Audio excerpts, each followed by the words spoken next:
Are you starting to think about downsizing but wondering, should we sell first or buy first? It's one of the most common questions I hear, and if you get the timing wrong, it can lead to a lot of unnecessary stress, especially at this stage of life. The good news, there's a clear way forward that can give you financial confidence and make the process feel calm, not chaotic. And if you stay with me to the end, I'll show you a simple step-by-step timeline that you can download so you can plan your move with confidence. Let's be honest, moving is a big deal at any age, but when you're retiring or downsizing, the stakes feel much higher. You're not just changing address, you're often choosing your forever home, and whether you sell or buy first will impact your finances, your stress levels, and even your health. So let's walk through the pros and cons of each, and I'll share what I've seen work best for most of my clients here on the Mornington Peninsula.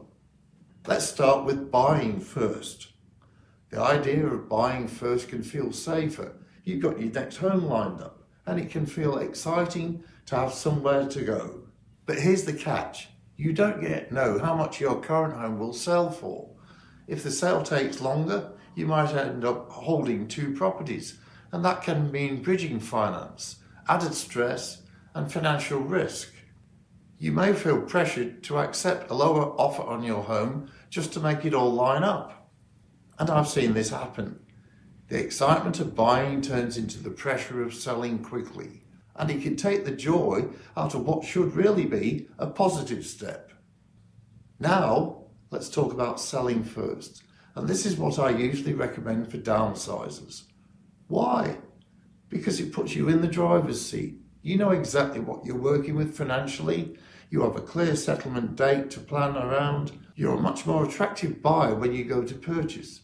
No need for subject to sale clauses that can scare off vendors. It also gives you clarity. And most downsizers tell me that's the biggest benefit. When the sale is sorted, everything else starts to fall into place. You can choose your next home based on reality, not guesswork. This is one of the biggest concerns I hear. What if we sell but haven't found anything yet? Totally valid. But the good news is, with the right planning, you can avoid that stress. There are options like flexible settlement periods. Many buyers are happy to wait 90+ days if they love your home. Short-term rental accommodation, or even rent-back arrangements where you stay in your home a little longer after settlement. You don't need to rush. Selling first just gives you more control and more choices. Of course, every situation is unique. If you've already found the perfect unit, or you're in a very competitive buying market, buying first can work. We just need to plan carefully with timelines, finances, and contingencies. But if you're just starting to explore downsizing and want the most stress-free path, selling first gives you structure and peace of mind. That's why so many of my clients here on the Mornington Peninsula choose this route. So, to sum it up, buying first can work, but only if you've got a very clear picture of your financials and a backup plan. Selling first gives you the clearest path, the least stress and the strongest position when you're ready to buy. If you're not sure where to start, please download my free Downsizer Planning Timeline below. It shows you the ideal steps and timing, so you can move without panic or pressure. You'll find it linked in the description.